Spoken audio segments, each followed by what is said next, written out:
to have you on today. If you could let us know where you're watching from, listening from in the chat, would love to give you guys some shout outs.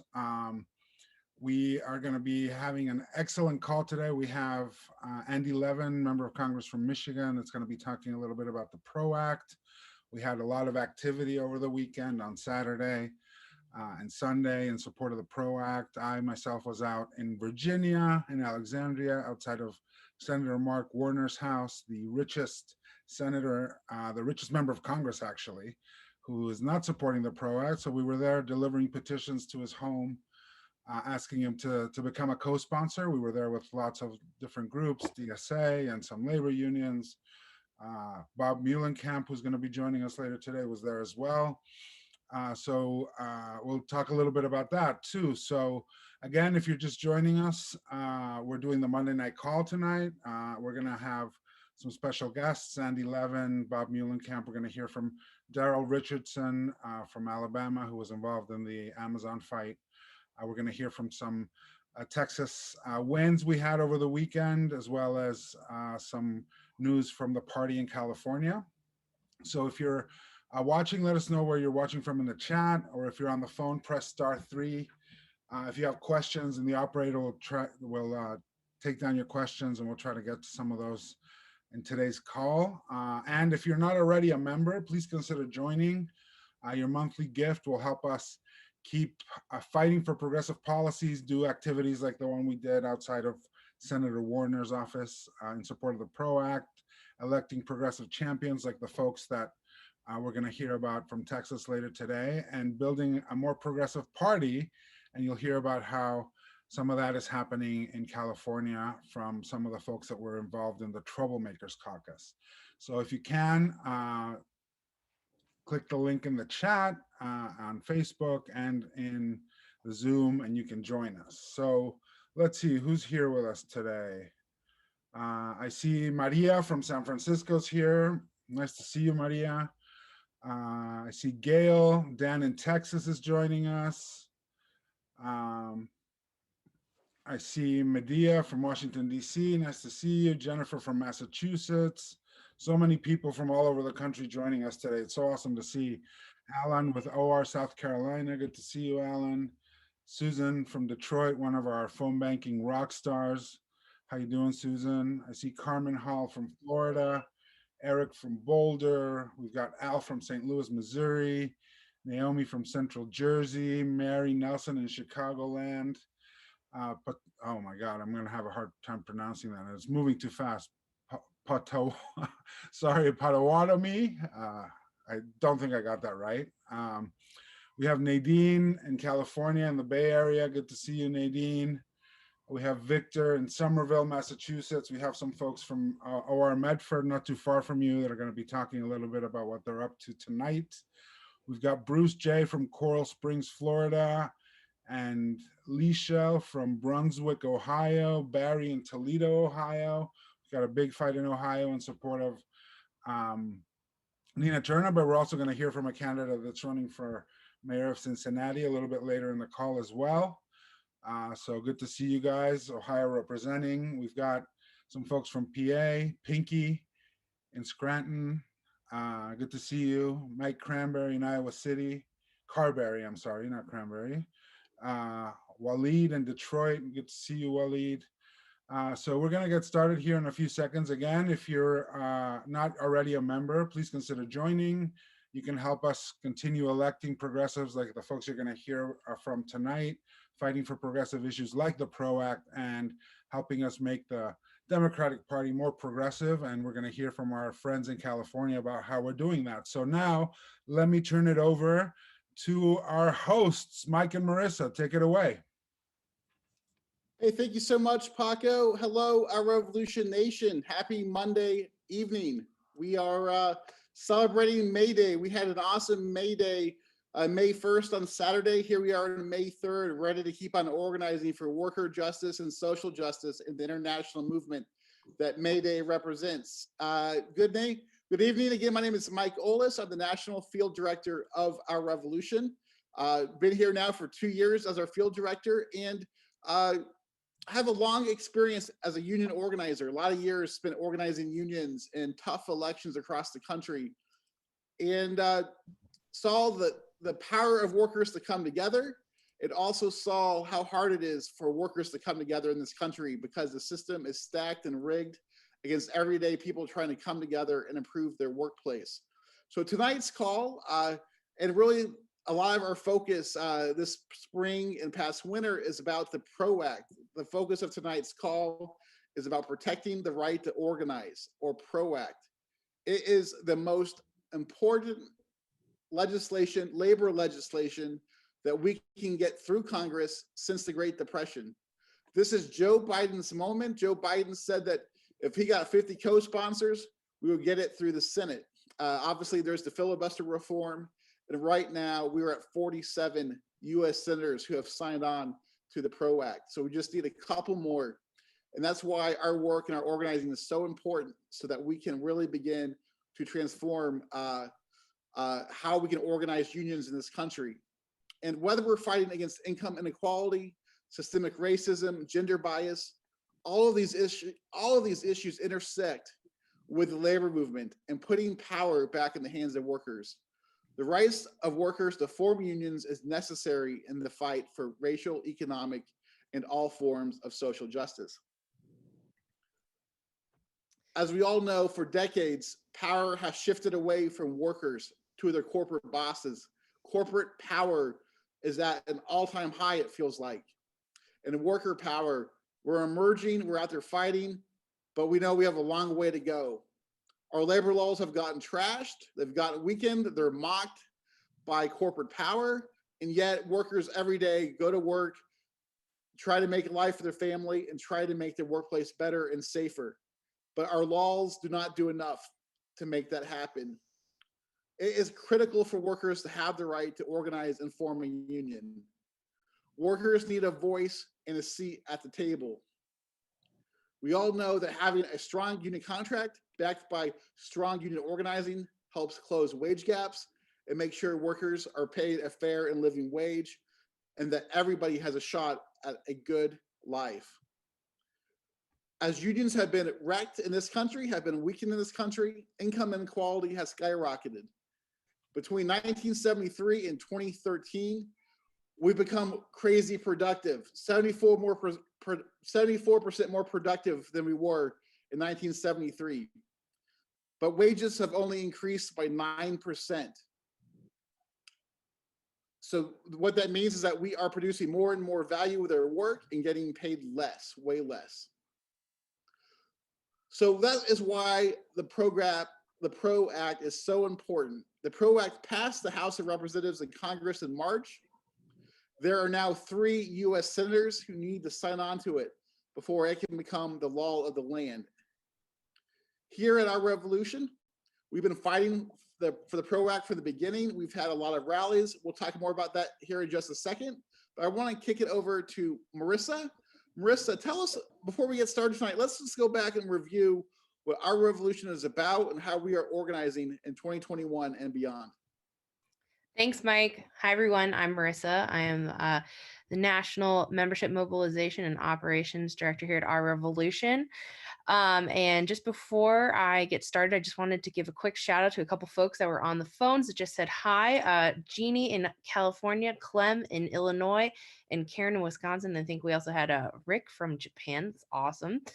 And so here at Our Revolution, we have been carrying out our 5-point plan to win the passage of this transformational legislation by 1, mobilizing our national network of local Our Revolution groups from coast to coast to support unionizing efforts across the country. 2, holding our elected officials accountable to pass the PRO Act and crack down on union busting and wage theft and pass a $15 minimum wage. 3, electing progressive champions who will stand to work with workers, protect their right to organize and strengthen unions. 4, fighting for policies like ensuring gig workers have labor rights. And 5, pushing national, state, and local Democratic parties to adopt progressive labor reforms and urge their elected officials to support the PRO Act while helping elect more of our members to party positions at all levels. And Marissa, thanks for that. And Marissa, you were in Arlington, and we'll talk about that in just a second, Arlington, Virginia, for this big May Day event we just did. But I think this weekend and our work on the PRO Act really shows us what our revolution can do when we organize with a plan and a vision for mobilizing people. And we'll talk more about what happened in Arlington here in just 1 second. But we held a big rally this weekend in Arlington, Virginia, a big national rally online, and it was powerful. And I think we're making a huge difference in the organizing work we're doing. So again, shout outs to everybody in Our Revolution Nation who has showed up for these actions, have taken action on via petition or phone call or supporting the work being done. So Marissa, tell us about what happened in Arlington. So last Saturday, we had hundreds of folks turn out in front of Mark Warner's Old Town House, multi-million-dollar home in the middle of Alexandria. We had thousands of folks join us online, and we had an amazing lineup of speakers from several different unions and partner organizations. And we delivered thousands of signatures right onto his doorstep, actually next to his Amazon packages. So, we wanted to make sure that he got it, and we were right there, right in front of his home. And it was a great event. Every person had a great time, and everyone was an amazing speaker, an amazing lineup. And Marissa, after we wrapped up in Arlington, we went online virtual. And what was awesome about this event with the PRO Act action nationwide, there also were other events in Huntington, West Virginia, and in Phoenix. We moved Joe Manchin on the PRO Act, and now we got to move Senator Warner, and then also Senators Kelly and Sinema in Arizona. But as we were doing that, after the Arlington event, we went online, met up with Representative Katie Porter from Orange County, California, Representative Jamal Bowman from New York and the New York suburbs, and we're joined by several other leading lights in the fight to transform labor law in this country and make sure that when workers organize, that they're not going to have the system rigged against them. And so we had an amazing event after Arlington online, featuring several members of Congress and leading activists. We had several hundred people online, and we sent out about 100,000 texts into Virginia and Arizona based on what happened on our call, our virtual rally right after the Arlington action. So that's what happens when we organize together. We can make things happen online in real life, in front of a senator's house. And going forward this summer, we are going to make sure, in a COVID safe way, we are out organizing. We're still working in the digital space, but then we're out in the field in our communities organizing every day. So just a great weekend as we build progressive powerhouses as a movement across the country. And now I want to transition to our next part of our call. I think we are now joined by Congressman Andy Levin from Michigan. Congressman, are you with us? I'm here, Mike. How are you, brother?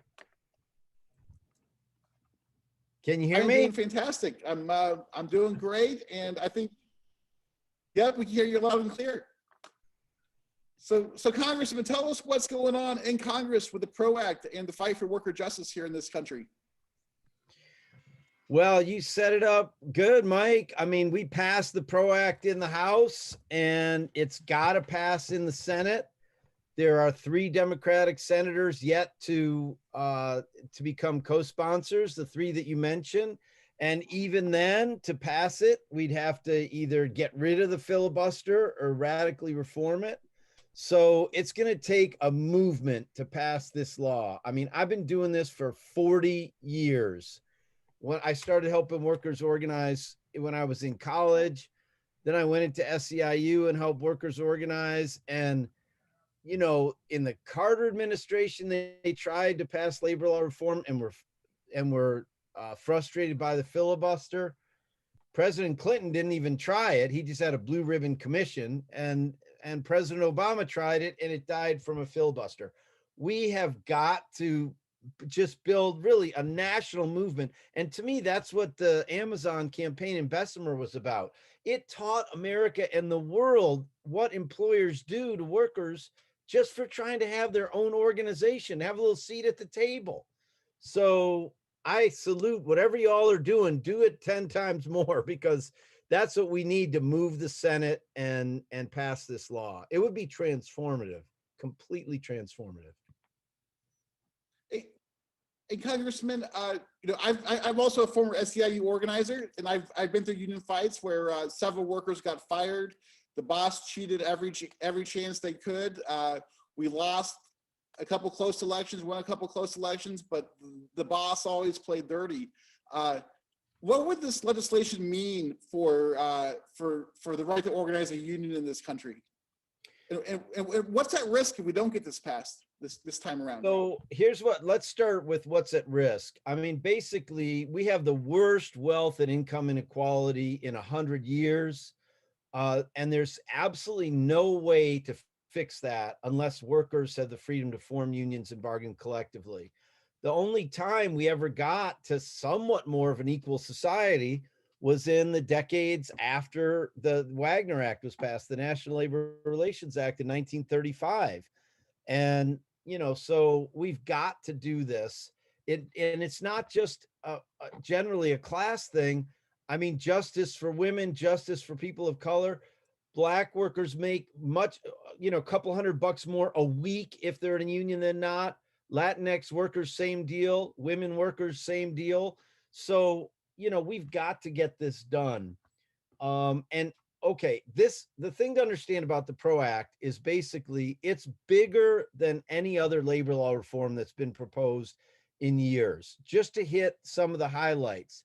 First of all, it would be workers in their union that chose whether to vote, have an election at work or at a neutral offsite location or electronically, if they felt that was safer. Elections would be, the timeline for elections would be accelerated and the boss couldn't delay it endlessly. Employers wouldn't even be a party to the proceedings, so they couldn't muck it up with all their legal maneuverings. There could be no mandatory anti-union propaganda meetings. They've been doing that forever, and it's so unfair. No election is fair if your boss can make you go listen to their propaganda all day on work time. For the first time since 1947, workers at different companies could act in solidarity with each other. So if I'm driving a truck and you're organizing or you're on strike, I don't have to come into your facility if I don't want to. That would be huge for class solidarity. If they fire you, like you were saying, the boss cheats or whatever, if they fire you for trying to form a union, the National Labor Relations Board could get you put right back in the workplace to show that the boss can't get away with that. Plus, there would be serious penalties against employers when they violate people's rights, including personal liability for corporate executives and officers if they are involved with that. So that would be huge. Now, here's an even bigger thing. If a majority of workers sign to join a union to get the election going, and then the National Labor Relations Board finds that the employer destroyed the majority illegally, boom, the National Labor Relations Board could say, okay, you broke the law. You have to recognize the union and bargain a contract. So it would take away their incentive for all that misbehavior. And by the way, there would be a way to get a contract. I mean, Mike, I don't know about your experience, but nationally, just under half the time when workers go through all the trouble of forming a union under the law as it is now, they never get a contract. They never get a contract. So why'd they organize in the first place, right? For better wages or more days off, or, that they could only fire you for a good cause, whatever the contract would say, people never get it. Well, under the PRO Act, that would all change. And there'd be basically within 6 months, people would get a contract every time. Plus, it would cover a lot more workers. It deals with, multiple employers and contracted out workers to give everybody their rights. And finally, it would get rid of right to freeload laws, so-called right to work laws around the country in the private sector. And unions and companies would be free to negotiate contracts where all the workers covered pay their fair share, just at least to administer the contract. They don't have to join the union if they don't want, but at least pay their fair share. So, Mike, I mean, that's a lot of stuff that would change. This isn't just a couple things. I mean, this would really change the landscape, I think. Huge, be huge. And Congressman, you know, what worries me is that this is our moment. We're so close to getting this passed. And we have 3 senators that we have got to move on this and move them pretty quickly. Any words to the wise on just what we got to do here? And then just I'll ask one more question for you. If you got to go, let's do a double team here. Second question is: you were down in Birmingham and Bessemer, Alabama. We're gonna be joined by Daryl Richardson here in just a moment. Who, Awesome! That's you know, great. I think you met Daryl down in of course, in Bessemer. What did you see and learn about in Bessemer about this massive Amazon fight where they cheat, spent millions of dollars, and you know, to try and defeat the workers in Alabama? What did you learn from that experience, and what do we got to do to move these 3 senators here this summer? Because you know, the clock is ticking, and this is something we've got to get done. Yeah. So in terms of what I learned, so there's a picture people can see of 5 of us Congress people. The one in the red is Terry Sewell. It's her district. But basically, the union said to me, well, you got to come down here. And I said, come on, do the workers care about me? You know, they don't know who I am. Who would they like? And so they said, Nikema Williams and Cori Bush and Jamal Bowman. And I asked them, Mike, and all of them agreed to go. It was so fantastic. And what I learned, though, oh my God, I mean, in a way, the tactics of the company aren't that different than the tactics of a nursing home that I would try to organize decades ago, you know. But on the other hand, what I really learned is what Amazon is doing to work for, you know, for people in America. And we can't let them get away with it, Mike. I mean, people have to touch a package every 8 seconds.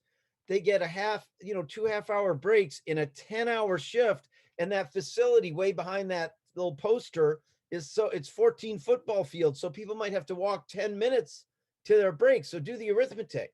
10 minutes to walk there, 10 minutes to walk back. That leaves you 10 minutes to eat lunch. If you go to the bathroom when it's not your break, it's time off task. And if you have too many minutes off task in a week, they fire you. And a lot of times there isn't even a human being involved. It's just like you get a text or an email saying your history. I mean, it's so dehumanizing. So anyway, we cannot let Amazon decide what work is going to be in America. Workers have to decide what work is going to be. And that takes, you know, people's ability to form unions. And so I just have to, my hat's off to Daryl and the other workers there. They were so brave, and they, you know, they didn't win the election this time, but number one, they can go back and try again. But number two, they opened up a whole new era of worker organizing in this country. So how are we going to win? Number one, write a handwritten letter right now to those 3 senators and lick at the envelope, put a stamp on it. Do all the texting, do all the phone calls, do all the emails, all that for sure. But also help people organize wherever you are. We need to create like a real movement of workers organizing in this country. If you look at history, when, you know, the National Labor Relations Act in the New Deal wasn't passed because like FDR was such a great man or something. He was against it at first. Workers were on the move in 1934 and 1935 in the auto plants, the rubber plants, the steel mills. And, you know, people, the ruling class was like, oh my God, you know, this is getting out of control. And so it really was driven by workers themselves. And so I think there's the whole game of really hitting those 3 senators hard. But then look, how are we going to deal with the filibuster, right? We got to move on. And I think we got to change the whole atmosphere, like those amazing teacher strikes did across a lot of red states a couple of years ago. My hope is that this Amazon campaign in Bessemer will have a lot of children organizing campaigns, not just at Amazon facilities all in Detroit and in New York, all over the country, but also any workers who want to form a union, get out there and fight. And anybody who can hear my voice, get out there and fight with them and support them and lift up workers who are trying to form unions and tell that story. And I think that's what can do it. We have to, you know, we really have to have a real national movement to change the whole ground on which the Senate acts. Because, you know, this great deliberative body where all good legislation goes to die. I mean, come on, in the House, we already passed the Equality Act for full rights for LGBTQ brothers and sisters. We already passed sensible gun reform. We passed $15 an hour, and it just all sits over there in the Senate for them to clog it up. So, you know, the PRO Act is example number A1 of what the Senate's got to take care of, and workers have to be in motion to force their hand. Well, thank you, Congressman Levin. And as one former nursing home organizer to another, let's keep on organizing and keep on fighting. And we're going to spend all the whole summer building that movement. So and beyond this summer. But this is our moment. And thank you so much for your time tonight. Awesome. And thanks. Let's be in touch and keep on organizing. Take care. It's always awesome to have an organizer as a congressperson. So let's get more organizers in Congress. Thank you, Congressman Andy Levin from Michigan. Now let's go back to Marissa tonight. Thanks, Mike. I'm happy to introduce our next guest, Bob Mullenkamp, the former chair of Our Revolution Maryland, who's a longtime organizer for labor and social justice movements. Welcome, Bob. Can you tell us a little bit about what the whole fight of the PRO Act is all about? Yes, and thank you, Marissa and Paco and everyone who organized that event in Alexandria. It was a terrific event. For those of you who weren't there, hundreds of people, very well organized, and a big loud voice on behalf of this struggle. Andy, first of all, Andy Levin summarized a lot of what needed to be said, and I won't repeat it. I told the story on Saturday in Alexandria about a Virginia company that when I was the Teamsters organizing director, overnight transportation took us 14 years to organize it. 14,000 workers. And I won't go through all the details of that. I want to make just a couple of step back for a minute, make a couple of other points.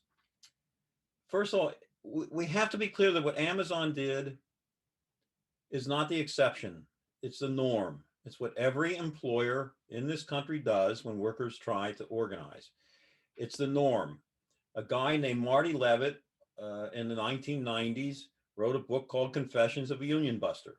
He made it clear, he was a union buster. He said union busters are terrorists. The employers who hire them know they're thugs to wage war on their workers. The reason for this war is to freeze American workers' wages for half a century. Paco started this conversation by talking about that. Imagine American workers' wages have been frozen for half a century. It's because of this union busting. Second, we all have to, I think, stop falling into the trap of talking about the decline of the labor movement. The labor movement did not decline. The labor movement was, the employers and corporate America waged war on unions in this country through the kind of union busting we've been talking about. Andy's from Michigan. He knows the facts. 50 years ago, the UAW had 1.5 million members, almost all of them in auto. Today, they have 400,000 members, 260,000 producing automobiles. That's not because of the decline, some neutral thing.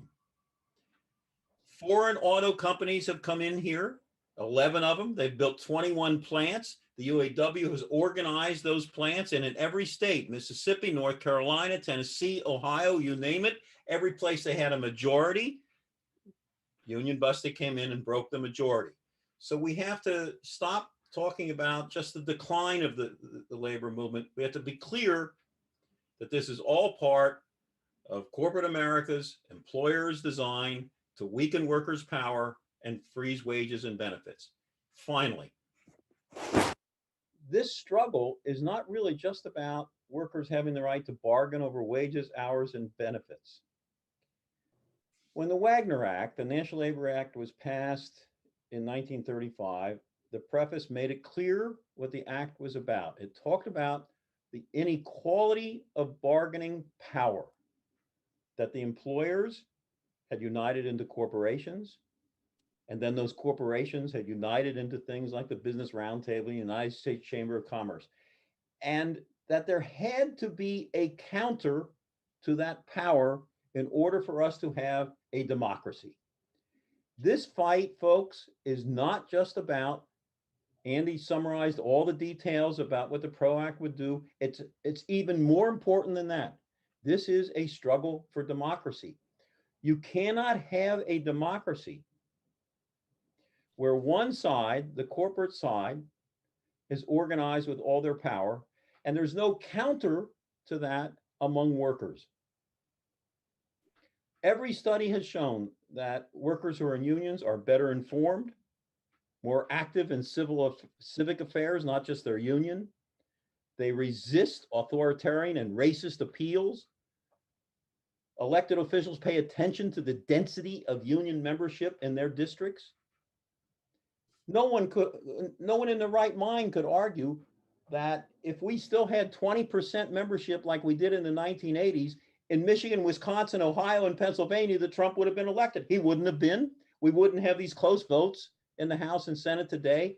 This is a struggle even beyond, as important as it is for collective bargaining and workers on the job, what that adds up to, workers on the job having organization, is a counter to the power of corporate America. This is a struggle for democracy. This is important because if we keep this in mind, it helps us reach out to broader alliances, our allies and friends that we work with on all kinds of other issues. We have to explain to them what this is really all about, to bring them, not just unions, bring all of our allies into this struggle, because it's a struggle for fundamental democracy in America. Thank you. Thank you, Bob, so much for joining us today. I'm going to kick it back over to Mike to introduce our next speaker. And thank you, Bob Mullen. Thank you, Bob Mullenkamp. My internet was a little bit unstable there, but Bob just retired as leader of Our Revolution Maryland as the president. And so thank you, Bob, for your service and your work as an organizer in this country. And cannot wait to keep on working with you. So let's go back to Amazon. Tonight, we are joined by a very special guest. Daryl Richardson. Daryl helped lead the fight in Bessemer to organize a union at Amazon. And Daryl is joining us tonight from Alabama. Daryl, how's it going? What's the mood right now in Arizona? I'm sorry, in Alabama. I got Arizona on my mind because of Christian cinema, but how's the mood tonight in Alabama?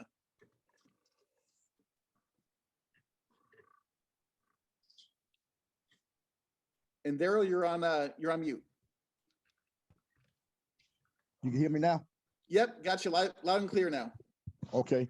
The employees feel like, the election was stolen, which it was, and they don't understand how and why the outcome came to what it was. And my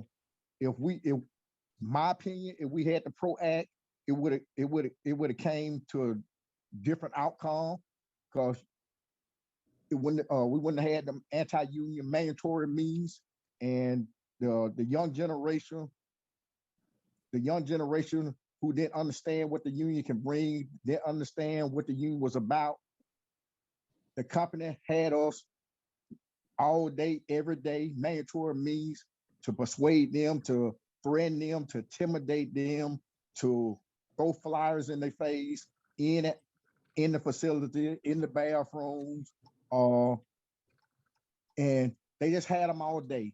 The union couldn't voice their opinion, protect themselves, defend themselves when it comes to talk to employees on the inside.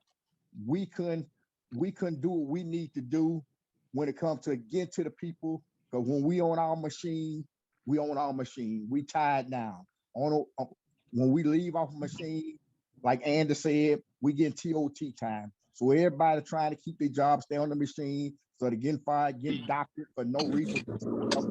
So we can move around and talk to employees like we should. So the Amazon had the advantage.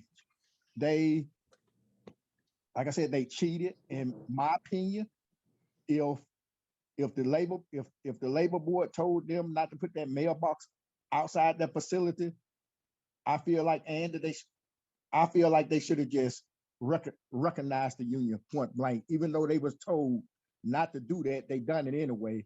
They should have stopped the count, made Amazon recognize the union to me. So right now inside, they mistreating them. They writing employees up back and forth. They got a list of names who they going around telling you're not doing your job, you're not performing your TOT time. I mean your tech time not where it need to be. You got misses, you packing damaged parts. Even they doing me like that. And more and more after the election, the more and more I see employees still going through the same thing. I feel like I didn't do my part. I disappoint. I feel like I'm disappointed because I feel like I wasn't there for the employees like I should have been. Because I'm starting to seeing employees getting treated badly. I'm starting to seeing employees for the last couple of days getting walked out the door, and it gets to me, and it hurts because Amazon did everything they can when it comes to anti-union busting to convince the people to lead their way to vote no, and then after they done it and did they anti-union busting, they still mistreating employees, and I was looking at that today, and it hurts. It make you feel like you want to cry. Not did enough for the people because you got employees. I actually seen a female actually crying because she got rolled up. She got rolled up 2 times less than 3 days. And then they rolled her up for a station that she's not usually working. And it's just unbelievable how they still treat employees. And they tired. And they come to me and ask me, and what can I say? It just hurts me because I feel like my hands tied. I don't like to see nobody, it don't matter what color you are, going through something that you don't have to go through, mistreating employees and firing employees just because they're going to the bathroom or they don't know what kind of issues they have when they get to the bathroom. It's so unfair. And it really gets to me. I walk in that facility every day. As I walk to my station, I look at every employee and seeing them how they be running back and forth at their station and not getting paid what they deserve, and they still picking with them and firing them for no reason. It hurts. And so I thought a couple times that I don't need to stay here. I can't stay here because they gonna keep on. But somebody got to stay there and fight for the people. And so like I said, and I told Josh now, long as I got the breath on my body, and long as I got the energy to hang in out there, I'm gonna do everything I can to try to help get this union in this facility. Cause God, we need it. And it really take a toll on me to see employees still lashing out, still crying, still want the union in there. And I feel like I can't do nothing. My hands tied. So I wish some got to change. And Daryl, I just want to say that that today Amazon announced that they're going to spend $1 billion a year on an NFL Thursday night game. So they're going to give $1 billion a year to the NFL to broadcast the Thursday night football game. You guys, the workers in Birmingham, showed bravery and power and inspired a whole nation with what you just accomplished. I think this defeat is temporary. You inspired the world to take action and take notice. And I think the whole country has your back. So just want to thank you for your work and your bravery and sticking up for your coworkers. You took on the most powerful corporation we might have ever known and got close. And we're going to keep on fighting and organizing, right? Right. And any last words for us tonight as we think about the need for for worker justice in this country and the need to make sure that all workers have rights on the job, especially Amazon workers. Right. I hope not just our facility, every Amazon facility around the nation. Stand strong and fight for what you believe in. Thank you, Daryl, and thank you for your time tonight. We're going to keep on talking, keep on organizing, and keep on fighting. So thank you for your personal bravery and the bravery of your union committee and everybody who this is just a temporary defeat, right? Right. The arc of the moral arc of the universe is long, but we're going to bend it quickly towards justice. So thank you so much, Daryl. Thank you. Thank you. Marissa, that's going to wrap up our work on the PRO Act tonight, but that's the work we're going to be doing every day this summer and every day until we get the PRO Act and other major legislative reform. So there's one important thing that we can do to support workers at Amazon is that Amazon receives, an ungodly amount of federal contracts from the U.S. government. And we firmly believe that if you're a union buster, you should not be getting American tax dollars. And so there's a petition in the chat room. Please fill that out.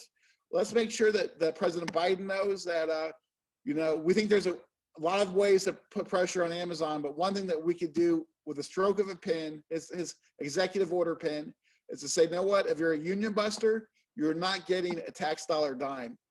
And that's a very important tool that President Biden has to go out and make sure that Amazon does the right thing and stop its union busting. So Marissa, I'm gonna kick it back to you and let's talk about some elections. Thanks, Mike. And thank you everyone who, was leaving comments for Daryl in the chat. There was a lot of love that we were getting in the chat there, and I appreciate that. So in addition to, fighting for progressive policies, we're continuing to do the work to elect progressive champions at every level of government. So far this year, off-cycle year, we've scored 40 down ballot election victories. And in Saturday's Texas elections, several Our Revolution candidates won. Our Revolution member Allison McGuire won her race for the Denton City Council. Anna Sandoval won her city council race in San Antonio, and Omar Narvis won in the Dallas City Council seat. And then also on Saturday's election, Our Revolution candidates Deborah Peoples, who was running for the Fort Worth mayoral seat, and Diana Sala in Arlington City Council will advance to their runoff on June 5th. And our next guest, super exciting, Aftab Puraval, a progressive champion who's running for mayor of Cincinnati, Ohio. He was the first Democrat elected to the Hamilton County Clerk of Courts in over a century. And his plan for Cincinnati includes reforming the police department, creating more affordable housing, and improving public transit. His election is tomorrow. Welcome, Aftab, and tell us a little about you and how are you feeling about tomorrow's election? Marissa, thank you so much for having me. I'm so sorry. I'm in my car, just finished knocking on doors. Tomorrow is the election, so we are all hands on deck until the election. I'm so grateful for Our Revolution having my back on the local and national level. A little bit about me. My story starts with my parents. I'm the son of a refugee. My mother was born in Tibet and she was forced to flee her home when the communists took over. My grandparents and my mother picked up everything they could carry, made their way through the Himalayas, through Nepal and into India, where she grew up as a refugee. Against all odds, she made it to college, where she met my father, who's from Punjab, India. They got married and they decided they wanted to come to the New World. They wanted to come to the United States. So from sea to shining sea, from New York to California, this man could have gone anywhere, Marissa. And he chose Beaver Creek, Ohio. What was he thinking? My parents immigrated here in 1980. I was born a couple years later, went to public schools, then to Ohio State. I went to the University of Cincinnati for law school, practiced as a litigator for a while, and then I decided to run for the Hamilton County Clerk of Courts. And when I told people I was running for this, Democrats, they said, "Are you crazy? What is wrong with you? You're going to run in conservative Hamilton County against a Republican who can't be beaten? Oh, by the way, you're a brown dude named Aftab. What is wrong with you?" And that was just my mom. She's really hoping I make it to med school. But I ran anyway. ran as hard as I could and got elected the first Democrat in 100 years to be elected to the position. But Marissa, what I'm really proud of is my track record. I took on the good old boys network, the nepotism and patronage that prevented Black and brown people from getting a job in the courthouse for generations, hired a diverse staff across the board, the best and the brightest that we could get, but then treated my employees with dignity. So inspired to hear about the union organizing across the country, but particularly at Amazon. That's exactly what we did in the clerk of court's office. We organized a portion of my office under AFSCME, and now my employees are guaranteed a living wage of at least $17 an hour. My employees are guaranteed comprehensive paid family leave. We lifted 51 employees and their families out of poverty in Hamilton County, and we led the way on racial equity and racial justice by working with the Bail Project, a national organization that works to end cash bail, and by mitigating evictions which disproportionately across the country and in Cincinnati affect Black women with children. Put it another way, we are evicting Black mothers at an astounding rate in the middle of a pandemic. The prescription for Cincinnati and for small to medium-sized cities in our country is exactly that: bold, progressive leadership. I'm so grateful that you guys have my back. The most recent polling has us with a strong lead, which is remarkable considering that Cincinnati is 60% white and 40% Black, and a brown dude named Aftab is the front runner. And it's all because of our organizing, our door knocking, our phone calling, our text banking. We're working our tails off, and tomorrow we're hoping we're successful. So our revolution, I'm so incredibly grateful for you taking a chance on me. Thank you so much. Awesome. Well, thank you so much for joining us, and we wish you the best of luck. We are going to be out there supporting you. And thank you for joining us tonight, and keep on the good work. So I'm going to kick it back to Mike, and we'll introduce our next guest. Great, that's exciting. I live about 2 hours north of Cincinnati in Indianapolis, and so excited that we're going to have a progressive mayor just down the road in Cincinnati. Next, let's go from elections to movement building and group building and building progressive powerhouses. And so our last two speakers tonight, our last three, technically our last three speakers tonight, are people who are building powerful revolution groups and powerful voices inside the Democratic Party. So let's go from the Midwest over to Massachusetts, and let's hear from our friends at Our Revolution Medford. We have Meg Callaghan, and we have Zach Bears joining us tonight. So Meg and Zach, tell us a little bit about yourself and what's going on in Medford. And I think next slide, please. Hey, Mike, Zach here. Just want to give a huge shout out to Daryl and Aftab, who talk time and time again about the importance of organizing and fighting for what we believe in. So just wishing both of them the best in the fights ahead, and hopefully a win tomorrow for Aftab. So my name is Zach Beers. I'm from Medford, which is a city of about 60,000 people just outside of Boston. We formed Our Revolution Medford in 2017, coming out of the 2016 election and out of the Bernie Sanders campaign.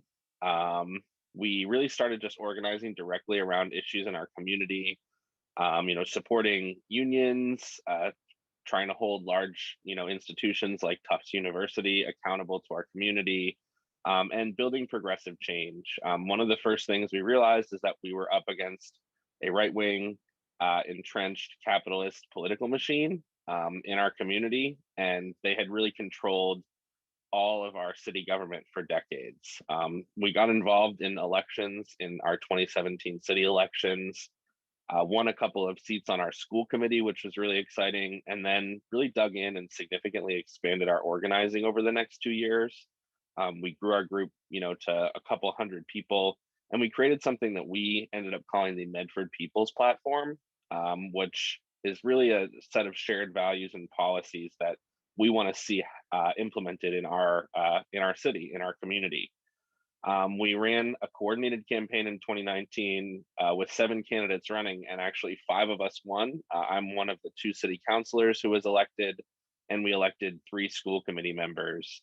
And really since then, all of us have worked together with Our Revolution Medford directly really building solidarity and community, living our political values through the work that we do, and trying to implement our people's platform that we wrote in 2019, and taking on the fights that have come up along the way, like the pandemic, and the impact on workers, families, renters, and residents in Medford.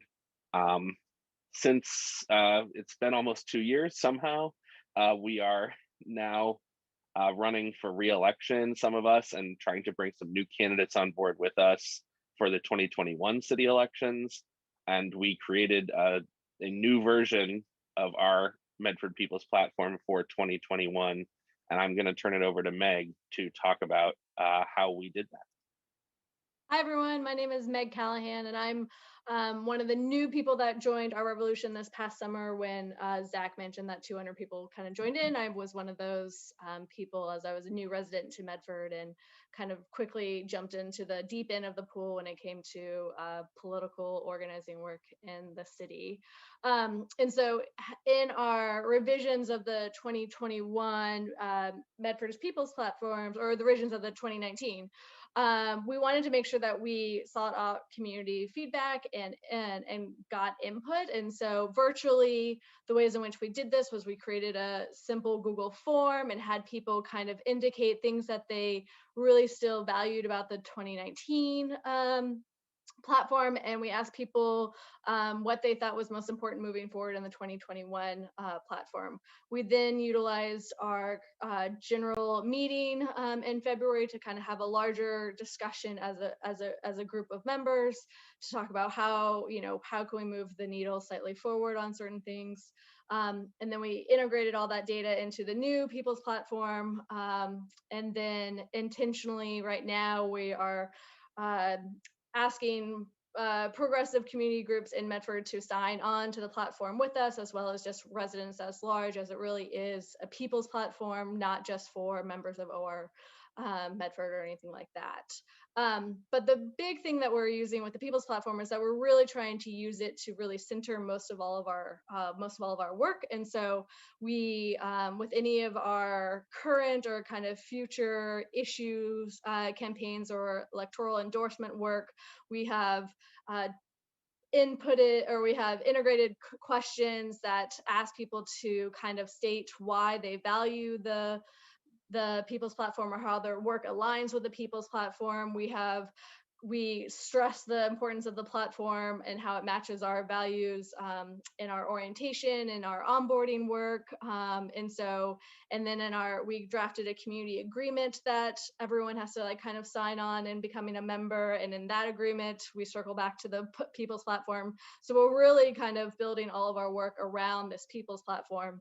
And what has been really great in using it is that we're able to track our progress as a group when it comes to certain policy. And so we have this, really nice tracking policy document that we can actually show okay, we are moving the needle on these issues areas that are really important to us, such as the issues that you guys see on the slides. If you do want to move the slides at all, you'll start to see some of the platform.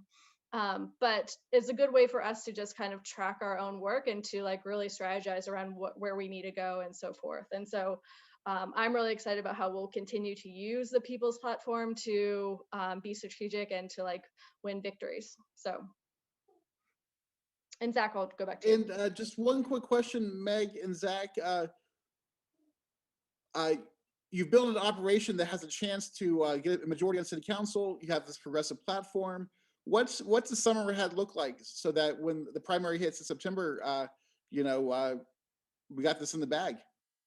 Yeah, so I think Meg just really outlined the 2021 People's Platform, and we've just gone through some of the slides, and you can see that there's some really good solid foundations to all of these areas. One of the other great lessons we've learned over the past couple elections is the importance of a coordinated campaign.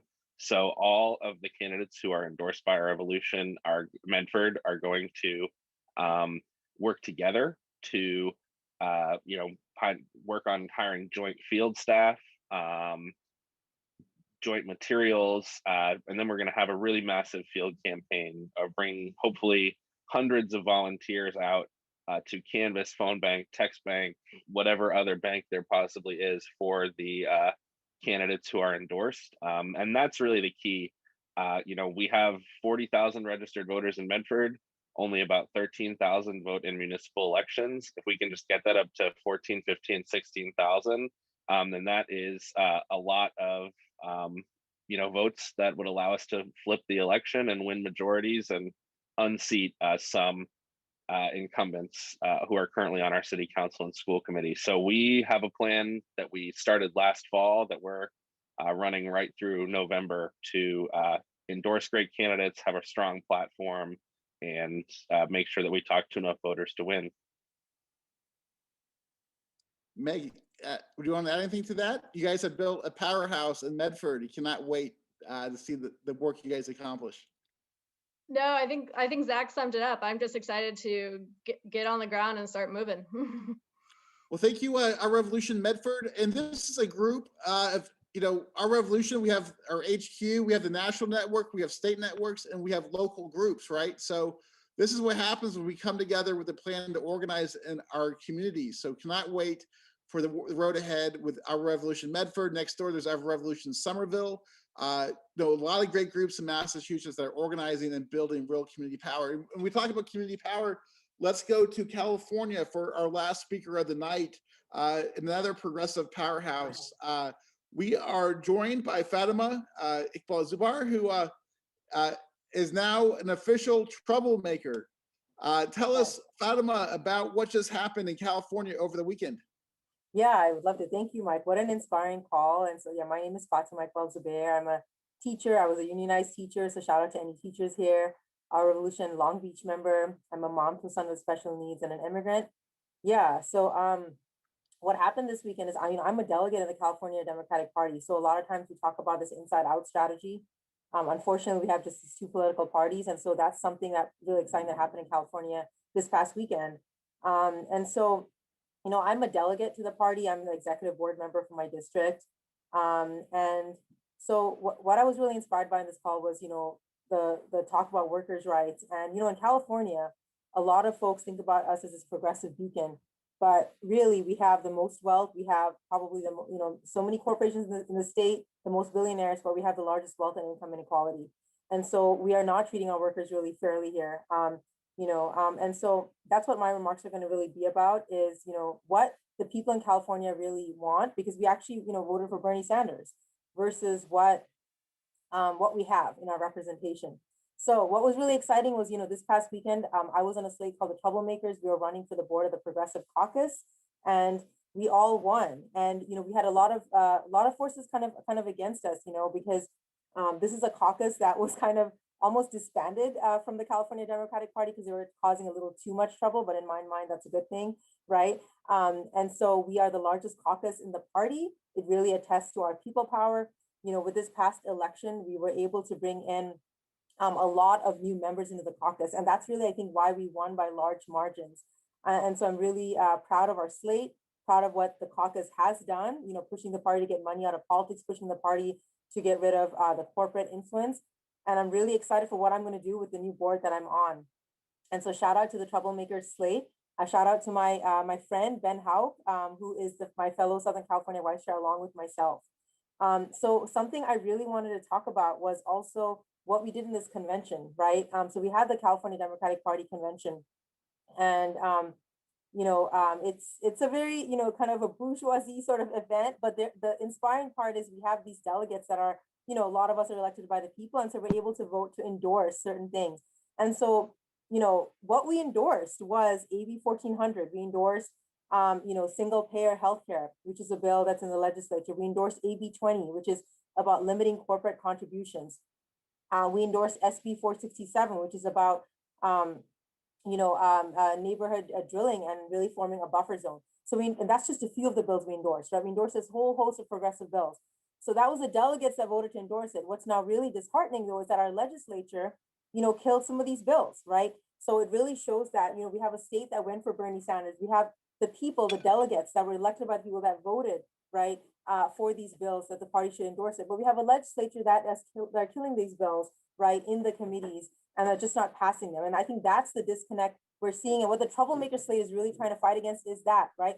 How do we get the party to really sorry, my son just walked in the room. How do we get the party to really, I'm also a mom to a son with special needs, so he's in the room right now, but how do we get the party to really listen to what the people really want, right? Because it's clear that we endorse these bills, but it's clear that the party is killing them. And so it has a lot to do with the money in politics, the type of people we elect.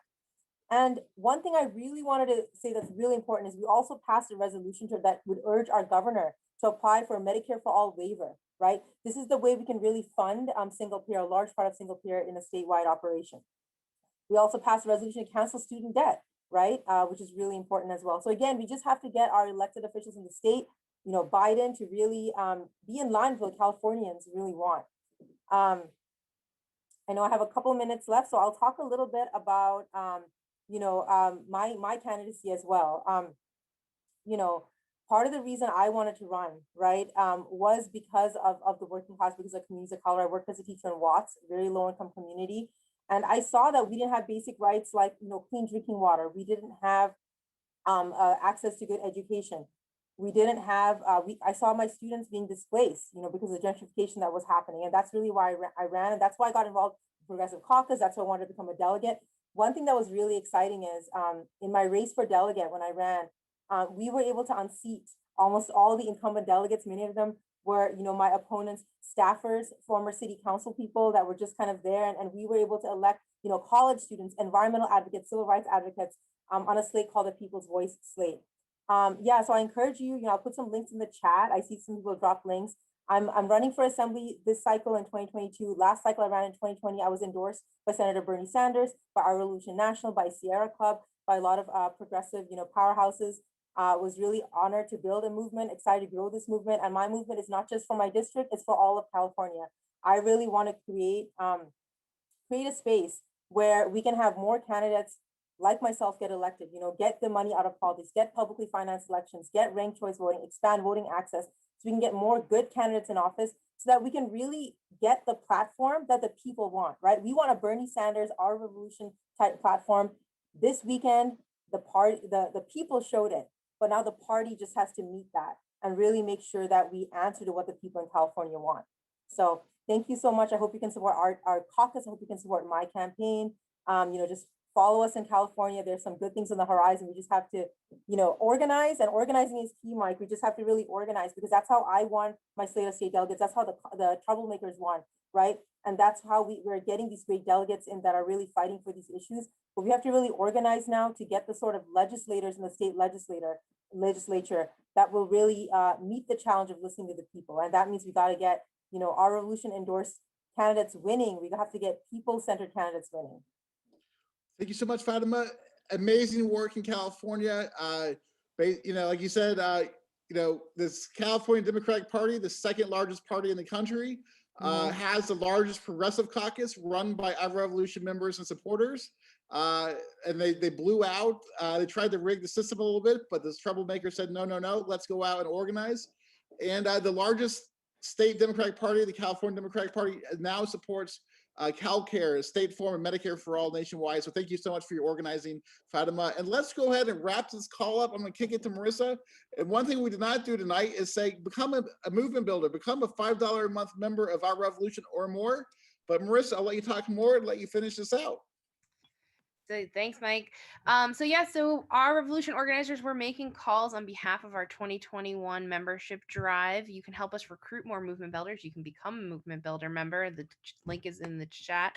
We'll be phone banking. I think we need to update this, but Tuesdays, Wednesdays, Thursdays, and Sundays from 6:30 to 8:30 p.m. you can RSVP on the Mobilize link that is in the chat. And again, if you would like to support our work, please click on the rrev.us/2021 member link in the chat. And we have some great upcoming events. Our next Monday night call is going to be a special call on the filibuster. We are going to have Senator Jeff Merkley along with some other special guests.